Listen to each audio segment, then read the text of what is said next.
La tua grande occasione. L'unica, quella di avere la parte della protagonista. Ha recitato con Tinto Brass, Umberto Lenzi e alcuni dei più grandi protagonisti del cinema italiano, ma oggi il suo nome viene ricordato molto meno di quanto meriterebbe. Eppure Paola Senatore è stata una delle attrici più affascinanti e versatili del cinema di genere degli anni 70. Oggi riscopriamo 5 film che raccontano meglio di chiunque altro il suo talento e il suo incredibile fascino. Benvenuti in soffitta! Prima di iniziare, iscrivetevi al canale e attivate la campanella per non perdervi i prossimi appuntamenti dedicati alle grandi protagoniste del cinema italiano. E naturalmente, se il video vi piacerà, lasciate un like. È il modo migliore per sostenere il canale e far conoscere queste attrici straordinarie anche a chi non le ha mai scoperte. Partiamo! 9. Lei è davvero fortunata. Sì, questa sera sono imbattibile.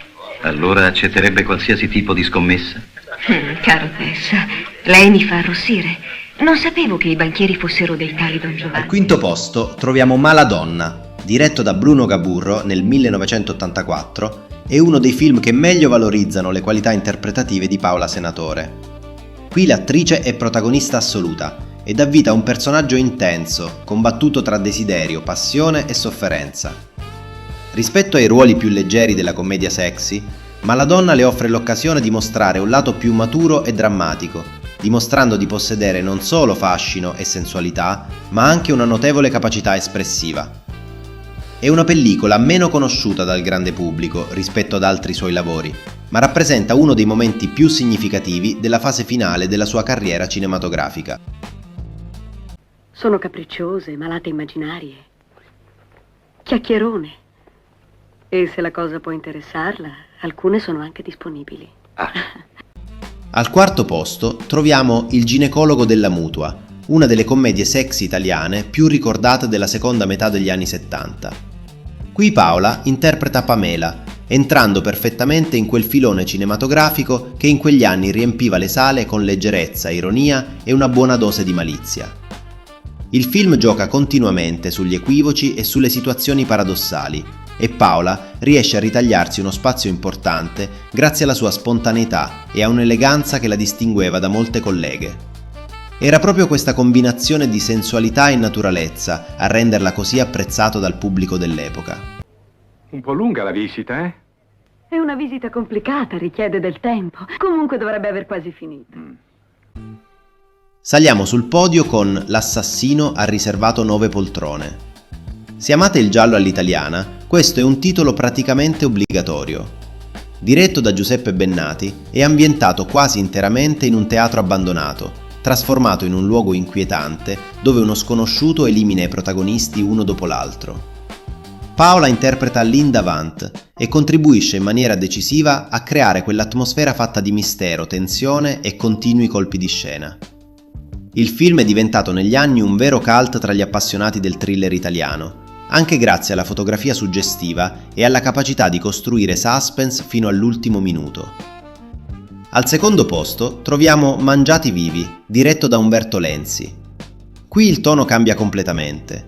Dalle commedie e dai gialli passiamo a uno dei film horror più estremi prodotti dal cinema italiano degli anni 70. Paola interpreta Diana Morris, coinvolta in una storia ambientata nella giungla, tra sette fanatiche, violenza e atmosfere opprimenti. È un ruolo molto impegnativo, sia dal punto di vista fisico, sia da quello interpretativo. Ancora una volta dimostra di sapersi adattare a un genere completamente diverso, confermando una versatilità che troppo spesso viene dimenticata quando si parla della sua carriera.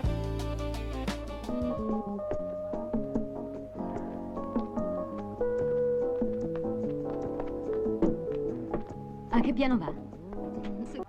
E arriviamo al primo posto, occupato da La dottoressa preferisce i marinai, diretto da Michele Massimo Tarantini nel 1981, è uno dei film che meglio rappresentano la fase più popolare della carriera di Paola Senatore. Nei panni della protagonista, l'attrice mette in mostra tutto ciò che l'ha resa amatissima dal pubblico: fascino, simpatia, sensualità e una naturale disinvoltura davanti alla macchina da presa. Il film appartiene alla stagione d'oro della commedia sexy all'italiana e gioca con i classici equivoci del genere, alternando comicità e situazioni piccanti. Paola domina la scena con il suo carisma e dimostra ancora una volta di saper unire bellezza e talento, diventando il vero punto di forza della pellicola.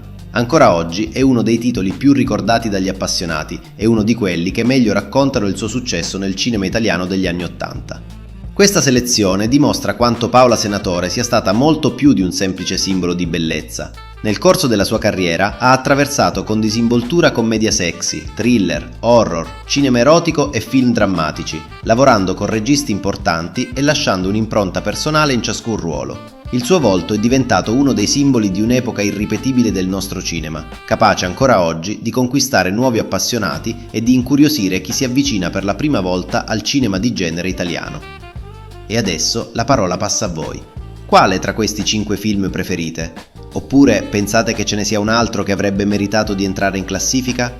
Scrivetelo nei commenti, sono curioso di leggere le vostre scelte e magari di scoprire qualche titolo che vale la pena riscoprire insieme. Se il video vi è piaciuto lasciate un like, iscrivetevi alla soffitta e attivate la campanella per non perdere i prossimi viaggi tra le grandi protagoniste del cinema italiano. E se avete un'attrice che vorreste vedere raccontata in una delle prossime puntate, suggeritela nei commenti. Io vi aspetto nel prossimo video, sempre qui, nella soffitta.